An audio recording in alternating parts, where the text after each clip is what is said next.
नमस्कार दोस्तों, स्वागत है आपके मेरे यूट्यूब चैनल पे जिसका नाम है ईवीएस फंडा। हमने जैसे लास्ट वीडियो में हमने पढ़ा रिमोट सेंसिंग और जीआईएस के बारे में, आज हम उसी का एक कंपोनेंट के बारे में पढ़ेंगे जिसका नाम है digital image processing and ground truthing. जी हाँ, digital image processing and ground truthing. ये उसका एक बहुत इंपॉर्टेंट पार्ट है क्योंकि ये एक फाइनल स्टेज में होता है कि जहाँ पे हमें जो हम रिमोट सेंसिंग और जीआईएस के थ्रू जो इमेज जनरेट करते हैं उसकी प्रोसेसिंग के बारे में बताया जानेंगे हम आज कि वो कैसे इमेज जनरेट होती है, वो कैसे हेल्पफुल होती है और किस-किस काम में हमें यूज़ आती है। तो चलिए शुरू करते हैं। So we start with the digital image processing. What is digital image processing? Digital image processing is a computer-based analysis and manipulation of the satellite image. जो सैटेलाइट से हम इमेज कैप्चर करते हैं थ्रू द सेंसर्स, उसको वो analyse करता है और मैनिपुलेट करता है। इसमें समझ लीजिए कुछ भी एक्स वाई जेड चीज़ को हमने एनालाइज किया वो रॉ रॉ डाटा होता है जो कि सैटेलाइट के थ्रू हमने कैप्चर किया होता है। उसको वो एनालाइज़ करता है और मैनिपुलेट करता है एक मीनिंगफुल चीज़ बनाने में। जैसे हम देख सकते हैं ये आइडेंटिफ़ाई करने में मदद करता है जैसे हमारा फॉरेस्ट कवर है, एग्रीकल्चर लैंड है, अर्बन एक्सपेंशन है, वाटर बॉडीज़ का है और नेचुरल डिज़ास्टर। इनमें बहुत ज़्यादा हेल्पफुल होता है ये कि इन चीज़ों को एनालाइज़ किया जा सकता है through the digital image processing जो कि हम रॉ डाटा कलेक्ट करते हैं through the satellite, remote sensing and GIS के थ्रू हम जो जनरेट करते हैं। Now come to the next slide. अब बात करते हैं डिजिटल इमेज स्ट्रक्चर के बारे में। जो सैटेलाइट इमेज होती है, जो हमें फ़ॉर्म होके दिखती है, वो उसमें 1000 two million small unit use होते हैं, जिसे हम पिक्सल कहते हैं। जो हमने पिक्सल देखते हैं, अगर हम इसके देखें इंपॉर्टेंट टर्म्स देखें, तो यहाँ पे जो पहला फर्स्ट टर्म आ रही है pixel, a small unit of a digital image. अगर हम स्मॉल यूनिट की बात करें, जैसे आप ये इमेज देख रहे हैं, यहाँ पे ये छोटे-छोटे ग्रिड बने हैं। इन ग्रिड के अंदर भी छोटे-छोटे सेल्स होते हैं। इनकी छोटी-छोटी यूनिट्स होती हैं, इनको हम पिक्सेल्स में लेते हैं। अब जैसा हम मोबाइल फ़ोन्स में देखते हैं, कईयों में 108 मेगापिक्सेल्स का कैमरा होता है। तो ये स्मॉल ग्रिड्स होती है, अगर एक इमेज में कितने types of megapixel pixel use हुए हैं, ये सेल्स यूज़ हुए हैं, जहाँ से वो इमेज की और डिफ़ाइन और डिटेल्स इमेज को कैप्चर कर सकते हैं। वहीं पे हम बात करते हैं तो डिजिटल नंबर की, ये यहाँ पे ब्राइटनेस लेवल को होता है, ब्राइटनेस ज़्यादा है या ब्राइटनेस कम है, उसको असिस्ट करता है। जैसे हम किसी इमेज को लेते हैं, अगर हम धूप में ज़्यादा इमेज ले रहे हैं, तो वो बहुत ब्राइट आती है, उसमें मतलब सैचुरेशन ज़्यादा आती है कलर्स की। अगर डार्क लेते हैं, उसमें डल कलर आते हैं। वहीं पे अगर तीसरा पॉइंट आ रहा है हमारा raster data, which is a satellite image stored in a grid और पिक्सल, जो मैंने आपको अभी पिक्सल के बारे में समझाया कि ये स्टोर करता है डाटा को यूँ, ये एक सेल है, ये एक ग्रिड है जो कि रेक्टेंगल शेप में होता है, ऐसे बॉक्सी स्ट्रक्चर होता है और उसमें छोटे-छोटे सेल्स होते हैं, जिनमें डिटेल्स फिल होती हैं। जो हम देखते हैं कि मो ज़्यादा डिटेल्स आती है। अगर हम किसी जैसे आप यहाँ देख रहे हैं लो रेज़ोल्यूशन है, यहाँ पे जो इनके सेल्स हैं वो उतने क्लियर नहीं है, डिफाइन नहीं है, वेल डिफाइंड नहीं है। वहीं अगर यहाँ देखें तो ये हाई रेज़ोल्यूशन है। ये इमेज में बिल्कुल भी कोई ऐसा नॉइज़ नहीं आ रहा।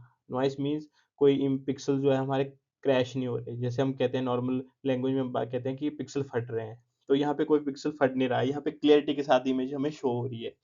Now move to the next slide. So why digital image processing is important? Digital image processing important क्यों होती है? अगर हम देखते हैं कि डिजिटल इमेज प्रोसेसिंग होती कैसे है?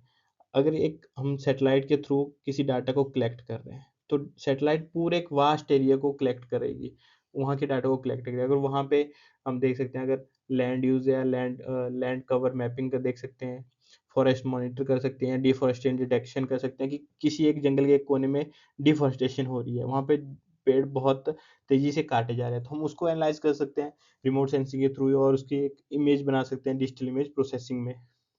वहीं पे हम क्रॉप हेल्थ की देख सकते हैं कि हमने खेत में जो हमारी फसल लगी हुई है, वो हेल्दी ग्रो कर रही है या वो मतलब ख़त्म हो रही है किसी एक सर्टेन एनवायरमेंटल फिनोमिना की वजह से या कोई और चीज़ उसे एक्सटर्नल सोर्स है उसको डिस्ट्रॉय कर रहा है। वहीं पे हम देख सकते हैं कि अर्बन एक्सपेंशन, जो सिटी एरिया होते हैं वो एक्सपैंड कर रहे हैं, किस मतलब वो रेशियो से एक्सपैंड कर रहे हैं और किस फ्रीक्वेंसी से एक्सपैंड हो रहे हैं, हम उसको मॉनिटर कर सकते हैं। वहीं पे हम फ्लड एंड डिज़ास्टर मैनेजमेंट की कर सकते हैं कि कहीं पे फ्लड एरिया है कि जहाँ से सी कोर या कोई रिवर ज़ोन है, वहाँ से अगर हम देख सकते हैं कि यहाँ पे फ्लड क्या आने का मतलब चांसेस है या कोई माउंटेन एरिया है, वहाँ से लैंडस्लाइड हो सकता है या क्लाउड बर्स्ट होने की प्रोबेबिलिटी है, तो हम उसको भी एनालाइज़ कर सकते हैं through the digital image processing. Now come to the next slide. चलिए अब बात करते हैं step of digital image processing की। डिजिटल इमेज प्रोसेसिंग के स्टेप क्या क्या रहेंगे। So first is image acquisitions, जहाँ पे हम रॉ डाटा को कैप्चर करते हैं। Second is image pre processing, जहाँ पे हम एरर और डिस्टॉर्शन को करेक्ट करते हैं। थर्ड इज इमेज एनहांसमेंट, जहाँ पे इमेज को हम एनहांस करते हैं, उसकी क्लैरिटी और उसकी इम्प्रूवमेंट करते हैं और ज़्यादा। वहाँ पे फिर फोर्थ पॉइंट आता है इमेज क्लासिफिकेशन, जहाँ पे हम पिक्सल्स को ग्रुप में डिवाइड करते हैं कि ये इस ग्रुप का है, इस ग्रुप का है। मतलब वहाँ पे एक जगह हम फोकस पॉइंट रहता है जहाँ पे ज़्यादा क्लियरिटी डाली जाती है, एक जगह पे कम फोकस पॉइंट होता है। वहीं पे फिफ्थ पॉइंट आता है इमेज इंटरप्रिटेशन, जहाँ पे हम इमेज को इंटरप्रिटेट करते हैं एक सिंपल लैंग्वेज में और एनवायरमेंटल एनालिसिस करते हैं कि जहाँ पे वो जो हमारा कम्प्लेक्स डाटा हो, जो हमने रॉ डाटा का एक कम्प्लेक्स डाटा होता है जो जीएस के फॉर्म में होता है, उसको हम एक सिंपल वे में प्रेजेंट करते हैं और जिसको समझा जा सकता है। अब नेक्स्ट स्लाइड पे बात करते हैं। अब बात करेंगे इमेज प्री प्रोसेसिंग में। इमेज प्री प्रोसेसिंग में क्या क्या होता है। तो इमेज प्री प्रोसेसिंग हम जैसा पहले पढ़ा कि हम एरर और डिस्टॉर्शन को रिमूव करते हैं और इमेज को एनालिसिस के लिए तैयार करते हैं। इसमें मेनली रेडियोमेट्रिक करेक्शन आती है, एटमोस्फेरिक करेक्शन आती है और जियोमेट्रिक करेक्शन, एंड उसके बाद रीसैम्पलिंग होती है। तो हम इनको वन बाय वन करके समझे। तो रेडियोमेट्रिक करेक्शन में जो होता है हमारे नॉइस और ब्राइटनेस के एरर को ठीक किया जाता है। अगर हम सेंसर नॉइज़ की बात करें तो सेंसर नॉइज़ में ऐसा होता है कि अगर जो सेंसर होता है किसी चीज़ को अच्छे से डिटेक्ट नहीं करता। अगर हम जैसे रात में कोई फ़ोटो क्लिक करते हैं तो कोई एरिया मतलब डल जैसा आता है, वो डार्क एरिया आते हैं, तो हम उसको एडजस्ट करते हैं एडिटिंग के थ्रू कि उसको ब्राइटर करते हैं।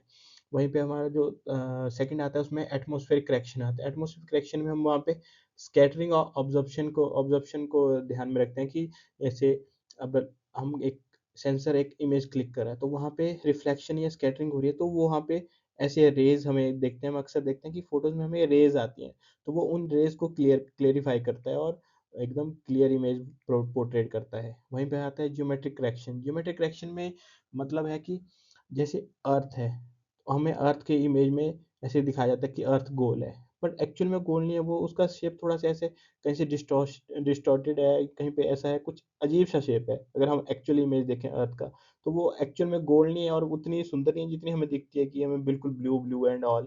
नहीं, वो एक हम कंप्यूटराइज़्ड इमेज है जिसे हम इमेज प्रोसेसिंग का एक हिस्सा कह सकते हैं। उसको हम एक एथिकली मतलब एस्थेटिकली सुंदर दिखाने के लिए ऐसी चीज़ें की गई हैं। बट एक्चुअल में वो वैसा हिस्सा नहीं है, उसको एडजस्ट किया गया है। उसके जो जहाँ पे ऐसे देख सकते हैं हम गड्ढे हैं, उनको एडजस्ट करके उनको रीशेप किया गया है और एक सेंसिबल इमेज में फ़ॉर्म किया गया है। वहीं हम बात करें रीसैंपलिंग की, तो रीसैंपलिंग में हम फिर जो इसके बाद जो हम एडजस्ट कर लेते हैं ज्योमेट्रिक करेक्शन को, उसके बाद हम उस पिक्सेल ग्रिड को फिर से एडजस्ट करते हैं और इमेज की प्रोसेस करते हैं। इमेज को करेक्टली वहाँ पे डालते हैं। जैसे में अब यहाँ पे देख सकते हैं कि हमने पिक्सेल ग्रिड को फिर से एडजस्ट किया और वहाँ पे डाल दिया जहाँ से हमने ज्योमेट्रिक करेक्शन करी हुई थी। Now come to the next slide. अब हमारा स्टेप आता है इमेज एनहांसमेंट। इमेज एनहांसमेंट में हम उसकी जो विजुअल क्वालिटी होती है और सैटेलाइट इमेज की उसको बढ़ाते हैं। तो उनको बढ़ाने के लिए हमारे पास ये 4 डिफरेंट स्टेप है, जहाँ पे कॉन्ट्रास्ट स्ट्रेचिंग आता है, हिस्टोग्राम इक्वलाइजेशन आता है, एज डिटेक्शन आता है और इमेज फ़िल्टरिंग आता है। अगर हम इनको वन बाय वन करके समझें तो जो कॉन्ट्रास्ट स्ट्रेचिंग होता है वो एनहांस करता है कॉन्ट्रास्ट को इमेज में। अगर हम कॉन्ट्रास्ट को समझें तो एक जब हम कोई इमेज क्लिक करते हैं, जहाँ पे आप ये देख सकते हैं, या इसका कॉन्ट्रास्ट बढ़ाएँ तो इसका जो एजेस होंगी वो वेल डिफाइंड आएगी। ये जहाँ पे देख रहे हैं डार्केस्ट पार्ट है, ये वेल डिफाइंड है, इसका कॉन्ट्रास्ट हमने इंक्रीज़ कर दिया है। अगर वहीं हम इसका कॉन्ट्रास्ट डिक्रीज़ कर दें, तो ये थोड़ा ब्लरिश हो जाएँगे, मतलब इसकी डिटेल इनकी एनहांस हो जाती है। वहीं पे अगर हम देखें हिस्टोग्राम इक्वलाइजेशन, तो यहाँ पे डायनामिक रेंज एक्सपैंड होती है। अगर डायनामिक रेंज की बात करें तो फॉर एग्ज़ाम्पल हमारे जो फ़ोन में ऑप्शन होता है एक 1x होता है। 1x में सोचिए इतना ही एक डायनामिक रेंज है जिसमें वो इमेज को कैप्चर कर पा रहा है। अगर हम इसकी 0.5x पे ले जाएँ, तो वो और डायनामिक रेंज उसकी बढ़ जाएगी क्योंकि वो अल्ट्रा वाइड में चला जाता है। सेम ये यही प्रोसेस है यहाँ पे भी, जो डायनामिक रेंज के बारे में बात कर रहा है। हिस्टोग्राम में हम उसकी डायनामिक रेंज को बढ़ा देते हैं और जहाँ पे वो और डिटेल्स ज़्यादा कैप्चर कर सकता है। और वहाँ पे बात करते हैं हम थर्ड पॉइंट की, एज डिटेक्शन।